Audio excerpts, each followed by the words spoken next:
alors que ça faisait quand même plus de 20 ans, le Sénégal n'était pas revenu à cette compétition.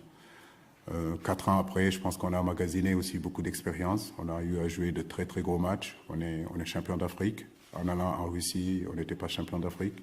Aujourd'hui, on est champion d'Afrique. On s'est qualifié une deuxième fois consécutive à cette Coupe du Monde-là.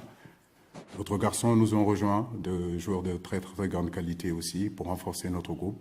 Oui, bien sûr qu'aujourd'hui, on a un peu plus de certitude. J'ose imaginer, espérer que les erreurs qu'on a commises en Russie, nous ne les commettrons pas, parce que notre équipe est beaucoup plus expérimentée et habituée de ces grands rendez-vous. Bonjour, Hervé Penaud du journal L'Équipe. Une question pour Crépin. Je voulais savoir quel était son état d'esprit avant d'aborder cette Coupe du Monde, sachant que Sadio Mané n'était pas là. Alors je voulais savoir déjà l'impact que ça avait pu avoir pour toi et d'une certaine manière la responsabilité supplémentaire que ça va porter sur les attaquants, dont toi. Oui, bonjour. Ouais, comme vous l'avez dit, on connaît tous que Sadio, c'est un joueur hyper important de notre équipe. Donc voilà, nous on a à cœur aussi de faire le travail. Il n'est pas là aujourd'hui. Il faut qu'on se donne à fond aussi et qu'on mise sur le collectif, parce que c'est que comme ça qu'on pourrait avoir de bons résultats.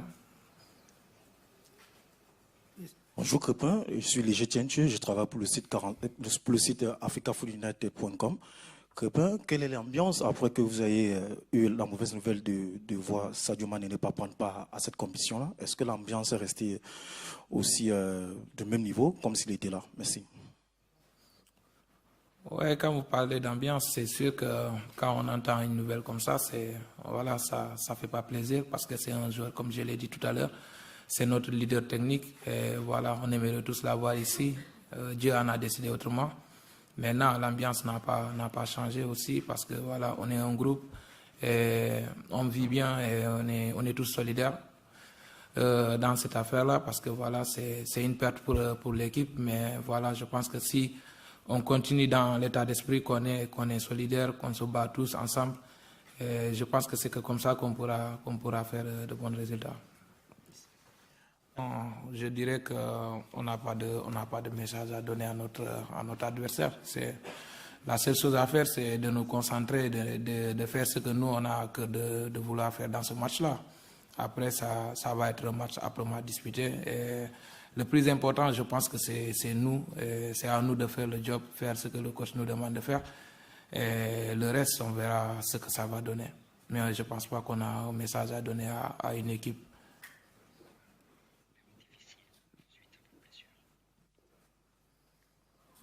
S'il vous plaît, vous pouvez répéter? You can repeat, please.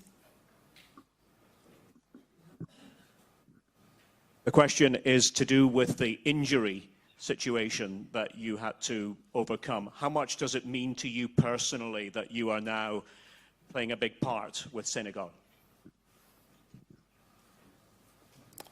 Oui, c'est une fierté. C'est vrai que voilà, j'ai pas eu une situation qui était pas facile pour moi, parce que j'ai eu une grosse blessure. Aujourd'hui, je remercie le bon Dieu, parce que je suis revenu au moment où je voulais revenir. Voilà, aujourd'hui, représenter mon pays, je pense que c'est la seule chose qui compte pour moi aussi, parce que voilà, aujourd'hui, c'est une Coupe du Monde.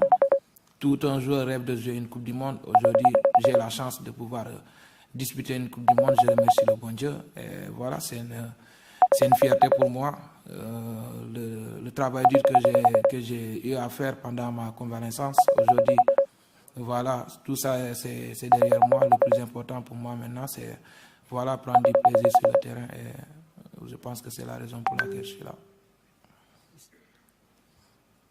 Coach Cissé, with the injury to Sadio Mane, I just wanted to ask you, how are the Senegalese people taking this? What feedback are you getting back? Are you getting from home? We've seen pictures of his crutches. What are the thoughts that the Senegalese people have sent you since this happened? Oui, bien sûr, c'est pas seulement que le peuple sénégalais, mais je crois que c'est le monde du sport dans son intégralité. tout un continent, tout le monde du football. N'oubliez pas qu'on parle d'un joueur qui a été deuxième meilleur joueur sur le plan mondial. Il représente effectivement le Sénégal, il représente le continent africain, mais il représente surtout le football mondial. Mon téléphone n'a pas arrêté de sonner depuis pratiquement 15 jours. J'ai reçu des messages un petit peu de partout. C'est pour ça que je vous disais que c'était triste. On était triste pour le garçon. Nous lui souhaitons vraiment un bon rétablissement, qu'il revienne rapidement et qu'il puisse reprendre son travail dans de meilleures conditions. Donc nous prions pour lui.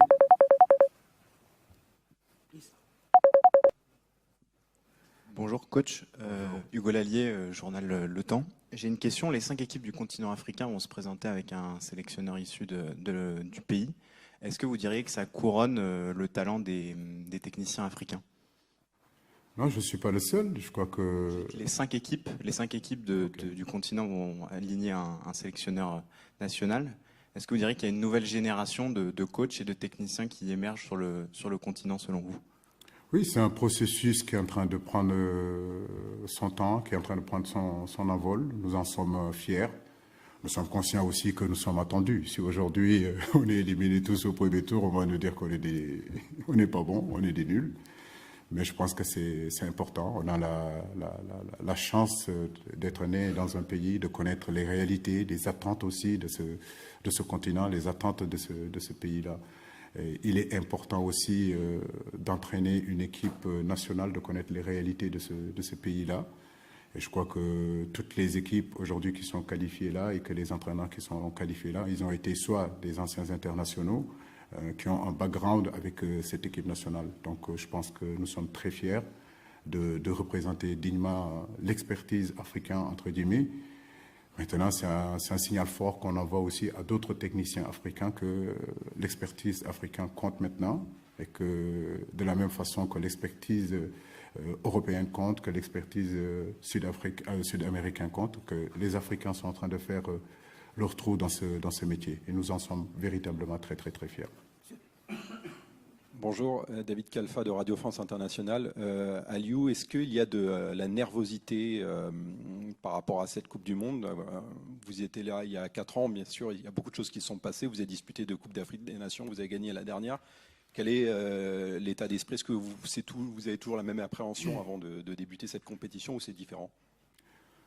Écoutez, moi j'en suis à ma 5e compétition, 3 CAN et 2 Coupes du Monde. En tant que joueur, j'ai joué aussi une Coupe du Monde. Je crois que je suis le seul technicien africain à avoir cette chance-là. Donc le football de haut niveau est fait d'appréhension, le football de haut niveau est fait de pression. J'ai envie de dire qu'il n'y a pas de certitude et c'est ce qui fait aussi la beauté de ce métier. Mais à côté de ça, je crois que c'est une opportunité, c'est un privilège aujourd'hui d'être là. Nous sommes très heureux d'être là. À nous de faire le travail comme nous devons le faire, sans aucune appréhension ou état d'âme ou avoir peur de quoi que ce soit. Nous sommes confiants. Notre passé aujourd'hui nous donne beaucoup de confiance, mais nous gardons cette humilité-là qui fait notre équipe. Mais nous restons quand même ambitieux pour cette Coupe du Monde-là aussi.